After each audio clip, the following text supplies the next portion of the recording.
ভাটপাড়ায় বিজেপিতে বড় ভাঙন। পার্থ ভৌমিকের হাত ধরে তৃণমূলে যোগ দিলেন রাজ বিশ্বাস। ভাটপাড়া বিধানসভাকে পাখির চোখ করেছে তৃণমূল কংগ্রেস। নির্বাচনের আগে সেই লক্ষ্যে বড়সড় সাফল্য পেল শাসক দল। ভাটপাড়ায় বিজেপির শিবিরে ভাঙন ধরিয়ে তৃণমূলে যোগ দিলেন বিজেপির অন্যতম পরিচিত মুখ রাজ বিশ্বাস। একসময় ব্যারাকপুরের প্রাক্তন সাংসদ অর্জুন সিংয়ের ঘনিষ্ঠ হিসেবে পরিচিত ছিলেন রাজ বিশ্বাস। এবার তিনি বিজেপি ছেড়ে তৃণমূল কংগ্রেসের নাম লেখালেন। টিটাগড় জেলা তৃণমূল কার্যালয়ে আনুষ্ঠানিকভাবে রাজ বিশ্বাসের হাতে দলীয় পতাকা তুলে দেন ব্যারাকপুরের সাংসদ পার্থ ভৌমিক। উপস্থিত ছিলেন ভাটপাড়া পুরসভার উপপুরপ্রধান দেবজ্যোতি ঘোষ, সৌরভ সিং সহ অন্যান্য তৃণমূল নেতৃত্ব। রাজ বিশ্বাসের এই দলবদল ভাটপাড়া রাজনৈতিক সমীকরণে নতুন মাত্রা যোগ করল বলে মনে করছে রাজনৈতিক মহল। নির্বাচনের মুখে বিজেপির ঘাঁটিতেই ভাঙন তৃণমূলের জন্য বড় মনোবল বাড়ালো বলে মনে করছেন দলীয় কর্মী সমর্থকেরা। অত্যন্ত স্বল্প সময়ের মধ্যে আপনাদের খবর পাঠিয়েছি, আপনারা সবাই এসছেন। আপনারা দীর্ঘদিন ধরে জানেন, সবাই অবগত আছেন যে গত লোকসভা নির্বাচনে ব্যারাকপুর লোকসভার মধ্যে আমরা 7টার মধ্যে একটা সিটি হেরে গেছিলাম, সেটা হচ্ছে ভাটপাড়া বিধানসভা কেন্দ্র। সেই ভাটপাড়া বিধানসভা কেন্দ্রে এবং আমার লোকসভা নির্বাচনেও 7টার মধ্যে একটা বিধানসভাতেই আমরা হেরেছিলাম, সেটা ভাটপাড়া বিধানসভা কেন্দ্র।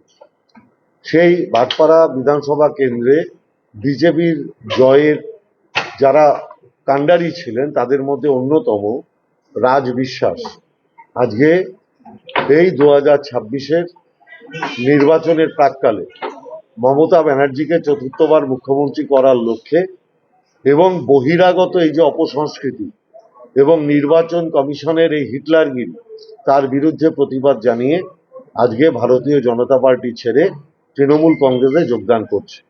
আপনারা দেখছেন ভাটপাড়া তৃণমূল কংগ্রেসের সমস্ত নেতৃবৃন্দ, আমার ক্যান্ডিডেট অমিত গুপ্তা, আমার নির্বাচন কমিটির চেয়ারম্যান গোপাল রাউত, আমার দলের সভাপতি দেবজ্যোতি ঘোষ, আমার যিনি চিফ ইলেকশন এজেন্ট ছিলেন আমার দলের নেতা সৌরভ সিং, আমার ট্রেড ইউনিয়নের সভাপতি অশোক দত্ত, আমার কাউন্সিলর নেতা তরুণ সাউ, অভিমন্যু তেওয়ারি কাউন্সিলর, মনুয়া, এবং প্রত্যেকে আপনারা দেখছেন যে তারা প্রত্যেকে রয়েছেন। তাদের প্রত্যেকের উপস্থিতিতে আজকে রাজ বিশ্বাসকে আমরা প্রদেশ তৃণমূল কংগ্রেসের অনুমতি সাপেক্ষে আজকে আমরা তৃণমূল কংগ্রেসে যোগদান করাচ্ছি।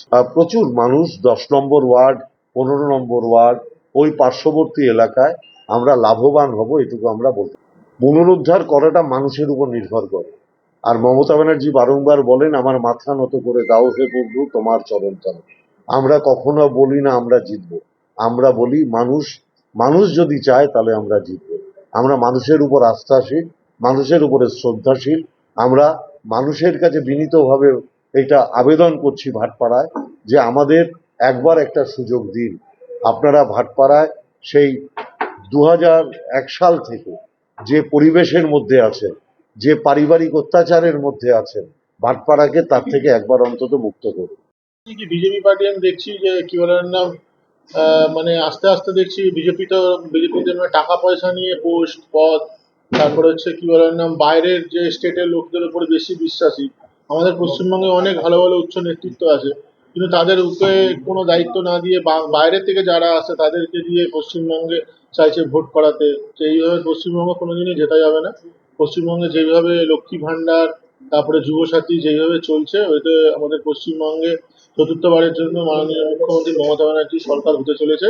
সেই ইয়েতে আমিও নিজেকে এর মধ্যে যোগ দিলাম। হ্যাঁ, অনেকদিন ধরেই চলছিল, তো আজকে ডেট হয়েছে, তো আজকে না, এই মুহূর্তে না কোনো বিজেপি নাম করে করিস।